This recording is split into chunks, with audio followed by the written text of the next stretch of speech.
Assalamualaikum warahmatullahi wabarakatuh. Alhamdulillah wa syukrulillah wassalatu wassalamu ala rasulillah. Alhamdulillah, kita bersyukur kepada Allah Subhanahu wa taala dan senantiasa bersalawat kepada Rasulullah SAW. Allahumma sholli ala Muhammad. Bapak dan Ibu jamaah salat subuh yang dirahmati oleh Allah, pada pagi hari ini saya ingin menyampaikan satu ayat yang mungkin sudah sering kita dengar, yaitu surat Al-Isra ayat 32. A'udzubillahi minasyaitonir rajim. Bismillahirrahmanirrahim. Wala taqrabuz zina innahu kana fahisatan wa sa'a sabila. Dan janganlah kamu mendekati zina. Zina itu sungguh suatu perbuatan keji dan suatu jalan yang buruk. Di dalam tafsir As-Sa'di maka disebutkan larangan dari mendekati perzinaan itu lebih mengena dibanding sekedar larangan melakukannya, karena larangan mendekati zina itu mencakup semua faktor yang menjadi penyulut perbuatan zina.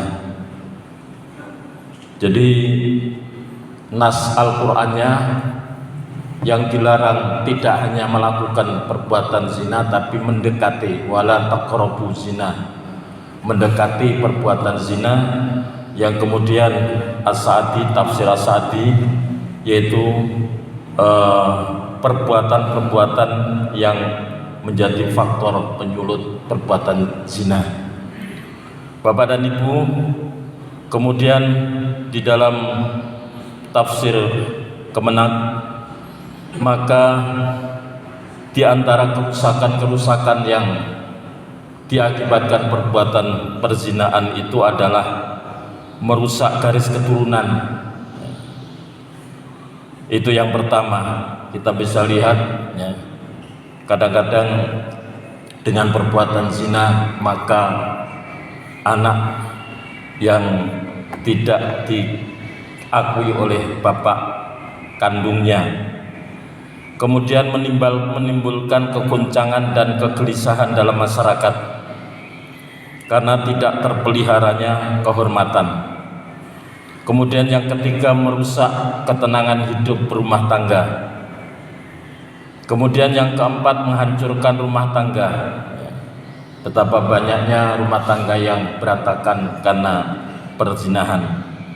Kemudian yang kelima, merebaknya perzinahan di masyarakat menyebabkan berkembangnya berbagai macam penyakit seperti penyakit sifilis atau bahkan yang sangat dahsyat itu adalah HIV atau AIDS yang sangat banyak sekali, cuman karena memang tidak diekspos, keluarga berusaha menyembunyikan dan juga pihak rumah sakit tidak mengekspos, padahal banyak sekali akibat perzinahan yang diantaranya adalah timbulnya penyakit AIDS. Karena penyakit AIDS itu hilangnya kekebalan tubuh itu lebih dari 50% karena hubungan perzinahan. Bapak dan Ibu, kemudian di dalam tafsir Ibnu Katsir diceritakan pernah ada seorang pemuda ketika Rasulullah SAW bersama para sahabat, kemudian datang seorang pemuda, kemudian pemuda itu berkata kepada Rasulullah, "Wahai Rasulullah, izinkanlah aku berbuat zina." Jadi ketika banyak sahabat, maka ada seorang pemuda yang kemudian menyampaikan kepada Rasulullah, "Wahai Rasulullah, izinkan aku berbuat zina."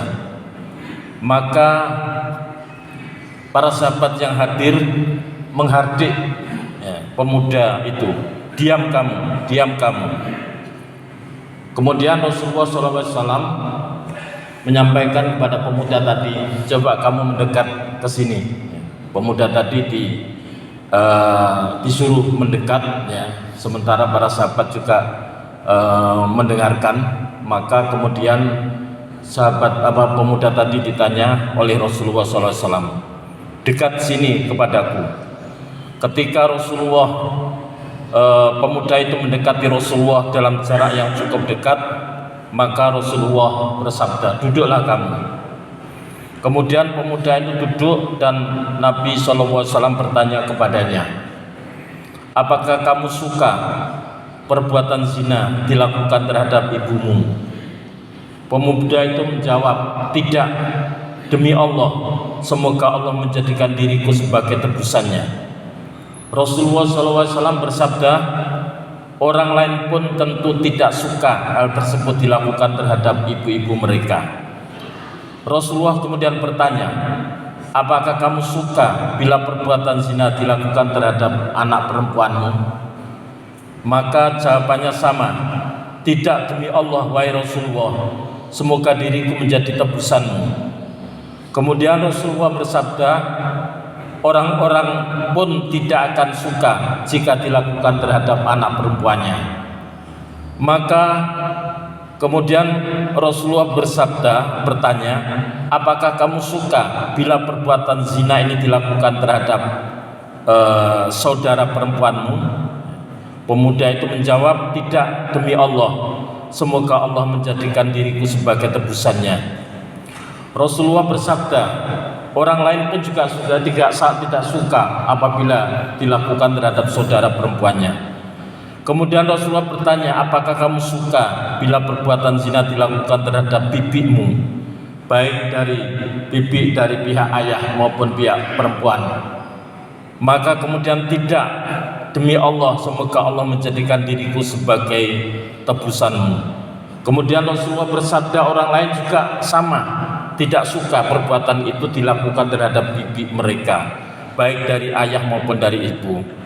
Maka kemudian Rasulullah SAW meletakkan tangannya di dada pemuda tersebut, di dada tangannya ke dada pemuda itu, seraya kemudian Rasulullah mendoakan, ya Allah, ampunilah dosanya, bersihkanlah hatinya, serta peliharalah kemaluannya, farjinya. Maka sejak saat itu pemuda tersebut tidak lagi menoleh kepada perbuatan zina barang sedikit pun. Ini dalam tafsir Ibnu Katsir ada cerita yang terjadi pada zaman Rasulullah SAW. Dengan penuh bijaksana Rasulullah menasihati pemuda yang sudah terbiasa melakukan perbuatan perzinaan, kemudian didoakan agar supaya terlepas dari perbuatan perzinaan tersebut. Bapak dan Ibu, di dalam tafsir disebutkan bahwasanya dari Nabi SAW telah bersabda, tiada suatu dosa pun sesudah mempersekutukan Allah yang lebih besar di sisi Allah daripada nutfah seorang laki yang diletakkan di dalam rahim yang tidak halal baginya. Ya, dan dalam hadis ini dosa yang terbesar itu adalah tetap dosa syirik, karena syirik itu satu-satunya dosa yang tidak akan diampuni oleh Allah, dan itu dijelaskan sampai 2 kali dalam ayat yang sama. Innallaha la yaghfiru ayyushraka bihi wa yaghfiru ma duna dzalika liman yasha.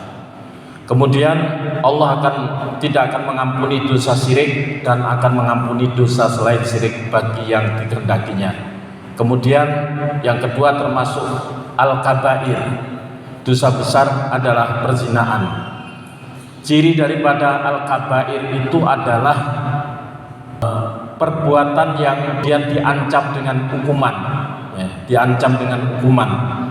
Itu adalah termasuk dosa-dosa besar. Cirinya adalah diancam dengan hukuman.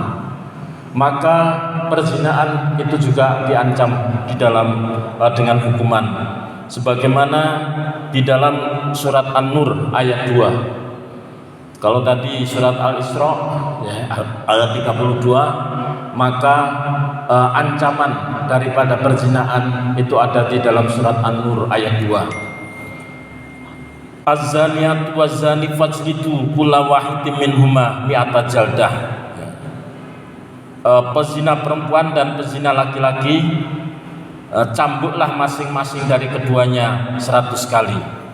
Dan janganlah rasa kasihan, belas kasihan kepada keduanya mencegah kamu untuk menjalankan hukum Allah. Jika kamu beriman kepada Allah dan hari kemudian, dan hendaklah hukuman mereka disaksikan oleh sebagian orang-orang yang beriman. Jadi bagi yang menerapkan hukum Islam ya seperti negara kerajaan Saudi Arabia yang memberlakukan hukum Islam, maka diterapkan juga hukum perzinaan, yaitu dengan dicambuk ya 100 kali. Ini di dalam Al-Quran surat An-Nur ayat 2. Kemudian di dalam konsep Islam maka ada zina muhson dan ghairu muhson. Muhson itu adalah perzinaan yang dilakukan orang-orang yang sudah nikah, yang sudah dalam terikat pernikahan, perkawinan. Sedangkan ghairu muhson itu adalah apabila masing-masing tidak terikat dalam pernikahan, perkawinan, itu ghairu muhson.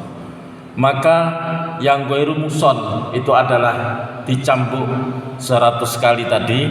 Kemudian apabila yang berzina itu adalah orang yang sudah nikah, maka tidak cukup hanya dicambuk, tapi juga dirajam, dilempari batu sampai meninggal. Tetapi memang syarat perzinaan ini adalah dengan 4 saksi yang melihat langsung perbuatan tersebut, sehingga memang di kalangan negara muslim sendiri jangan terjadi kasus perzinaan, karena memang harus dengan 4 saksi yang betul-betul melihat perbuatan tersebut. Sehingga di Saudi barangkali sangat jarang ya, tetapi yang banyak itu adalah pencurian yang kita bisa lihat kalau haji atau umroh.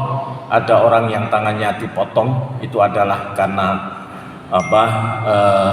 karena melakukan perbuatan yaitu kriminal, yaitu mencuri.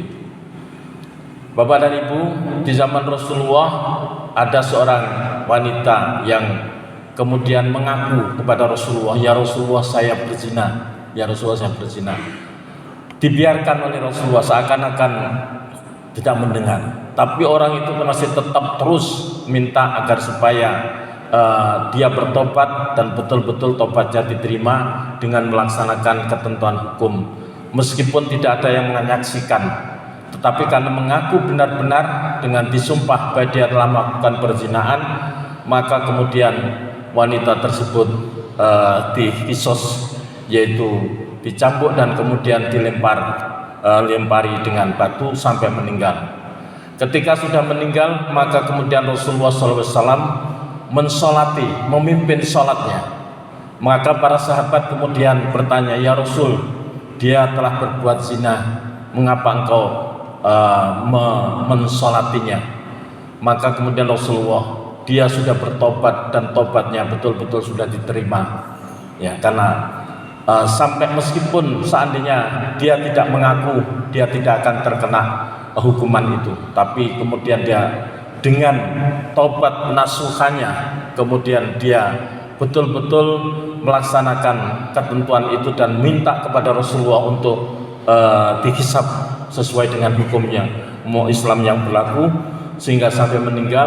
Dan kemudian langsung Rasulullah SAW mensolatinya dan menyampaikan dia sudah, tobatnya sudah diterima oleh Allah Subhanahu wa Ta'ala. Sehingga ketika para sahabat keberatan, maka Rasulullah tetap mensolatinya.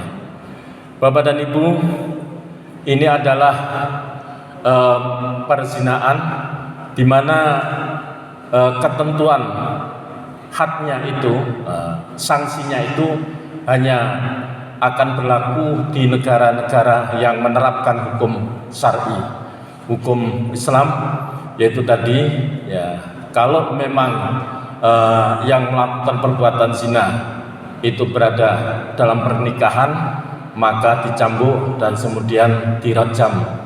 Kalaupun tidak dalam pernikahan, maka cukup dicambuk dengan 100 cambukan, sebagaimana tadi di dalam Al-Quran, yaitu surat An-Nur ayat 2.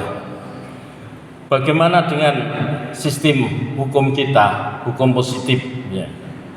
Ini menarik karena baru saja kalau kita membaca ataupun mendengar, yaitu baru saja disahkan Kitab Undang-Undang Hukum Pidana yang baru, disahkan tahun 2022 kemarin ya, dan mulai berlaku 2023.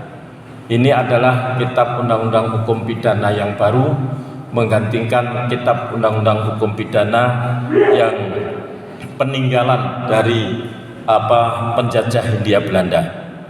Maka yang tadi ada satu lagi hadis ya, yaitu Rasulullah SAW bersabda ya, bahwa dosa perzinaan termasuk dosa besar ya. Kemudian di dalam Kitab Undang-Undang Hukum Pidana ya, itu ada pasal 284 KUH Pidana, maka disebutkan dengan hukuman penjara paling lama 1 tahun atau denda paling banyak kategori 2 yaitu 10 juta ya. Yaitu bagi yang melakukan perzinaan diancam dengan pidana penjara paling lama 9 bulan.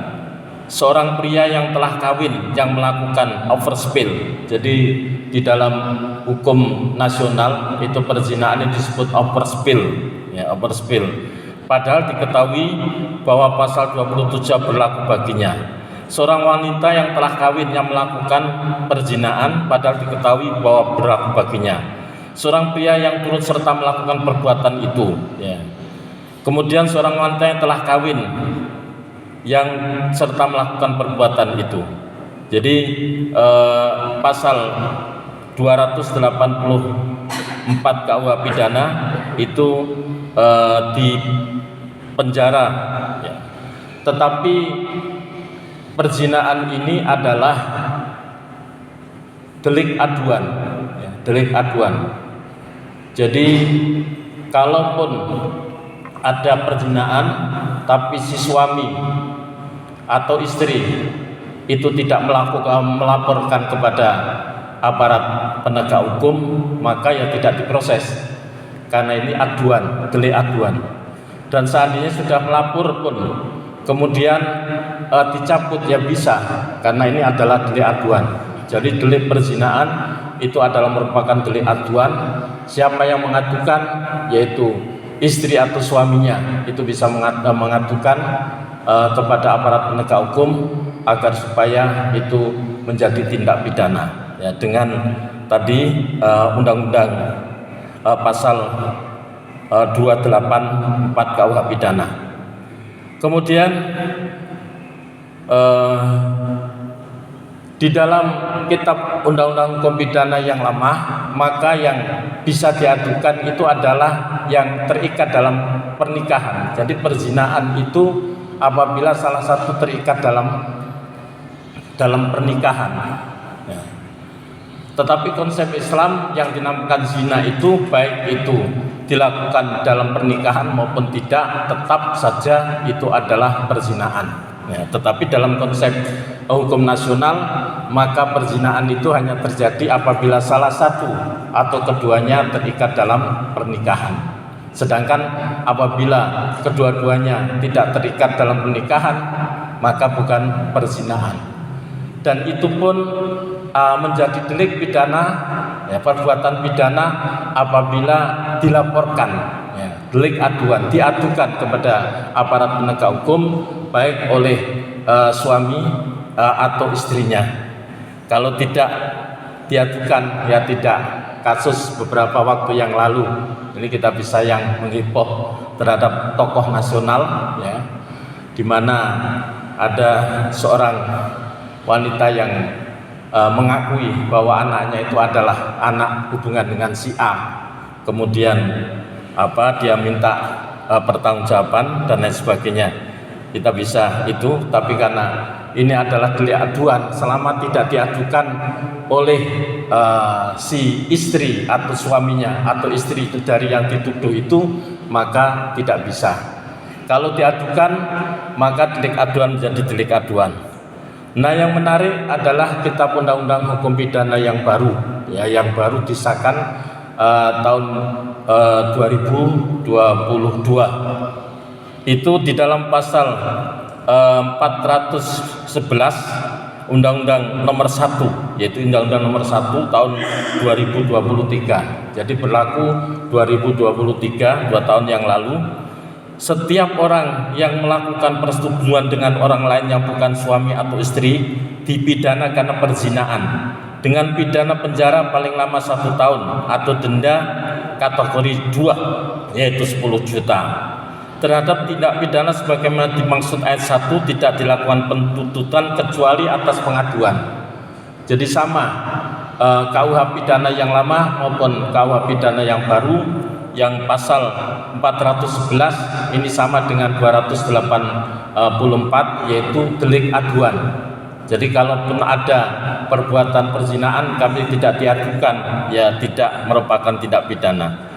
Suami atau istri bagi orang yang terikat perkawinan, orang tua atau anaknya bagi orang yang tidak terikat perkawinan. Jadi terhadap KUH pidana ini, maka perzinaan itu bisa juga terjadi tidak terikat pernikahan. Kalau dulu peninggalan pemerintah Hindia Belanda, KUH pidana itu hanya terikat pernikahan dan itu pun delik aduan. Tapi di dalam undang-undang yang baru ini, maka orang tua dari anaknya itu bisa mengadukan delik aduan, ya. Kemudian pengaduan dapat ditarik kembali selama pemeriksaan di sidang pengadilan belum dimulai. Jadi selama masih di penyidikan, maka itu bisa ditarik kembali, ya. Tidak jadi mengadukan. Tapi kalau sudah disidangkan di pengadilan, maka itu tetap berlanjut terus. Bapak dan Ibu, ada hal yang sedikit menggembirakan di dalam kitab undang-undang hukum pidana, yaitu apa yang disebut dengan istilah yaitu kumpul kebo, ya.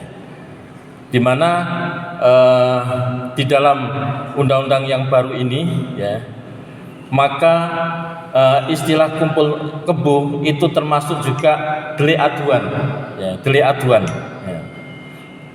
Yaitu delik aduan yang tidak akan menjadi perkara hukum jika tidak dilaporkan oleh pihak yang berhak. Banyak pihak khawatir kohabitasi, ya. Jadi kalau perzinaan spell, kohabitasi itu adalah kumpul kebo. Banyak pihak khawatir pasal perzinaan dan kohabitasi menyeret dengan mudah banyak orang ke penjara. Turis asing hingga sektor pendidikan diklaim berada dalam ancaman cukup besar. Nah, itu banyak yang protes, ya, banyak yang protes karena kohabitasi dimasukkan sebagai tindak pidana, ya. Kumpul kebo yang asalnya di luar tidak masuk pasal 284 tentang perzinaan, tapi di dalam pasal 411 Kitab Undang-Undang Pidana, kumpul kebo itu juga dimasukkan. Berarti sama dengan konsep Islam, perzinaan itu adalah antara laki-laki dengan perempuan, baik terikat dalam pernikahan maupun tidak dalam pernikahan. Tetapi selama ini Kitab Undang-Undang Hukum Pidana yang lama hanya menjerat orang yang dalam pernikahan saja, yaitu yang muhson dalam istilah hukum agama, tetapi yang ghairu muhson tidak, Yang ghairul muhsan di dalam undang-undang yang baru ini masuk ya kohabitasi, yaitu adalah kumpul kebo. Maka banyak terjadi protes terhadap kitab undang-undang hukum pidana yang baru ini yang terkait dengan kumpul bersama ini, kumpul kohabitasi ini. Mereka khawatir nanti akan menyisir masalah pariwisata dan lain sebagainya, ditakutkan itu. Tapi kemudian undang-undang ini memberikan jalan tengah, yaitu kohabitasi ini masuk di dalam pidana, tindak pidana dengan aduan mutlak ya.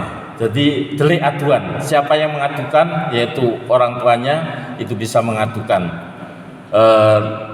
Bapak dan Ibu, ini suatu kemajuan karena selaras dengan hukum Islam bahwa perzinahan itu tidak hanya yang sudah nikah, tapi juga yang belum nikah pun juga kumpul seorang perempuan dengan laki-laki itu adalah sudah perzinahan.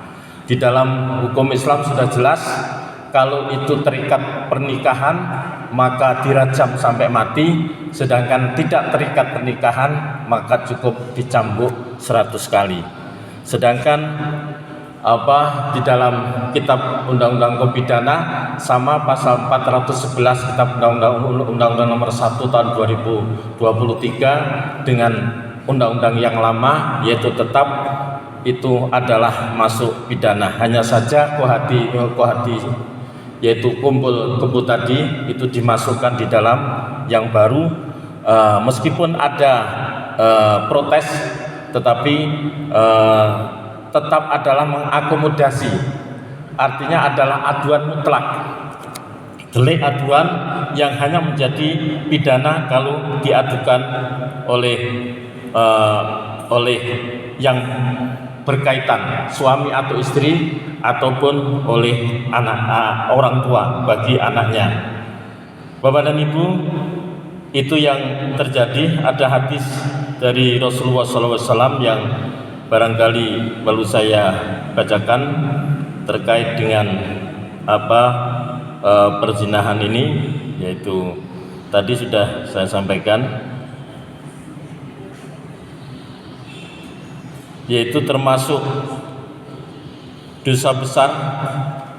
Itu adalah tadi yang paling besar itu adalah syirik. Kemudian sekali waktu Rasulullah SAW ditanya, ya Rasulullah, dosa yang paling besar apa? Adalah dosa syirik. Kemudian yang kedua adalah durhaka kepada orang tua. Jadi durhaka kepada orang tua itu juga dosa besar, termasuk juga dosa perzinahan.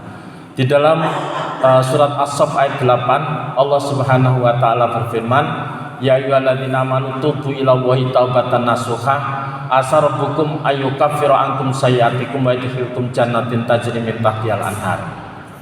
Akibat perzinahan yang terjadi, yaitu adanya penyakit HIV dan lain sebagainya, maka Islam tetap tidak membolehkan euthanasia, yaitu disuntik mati.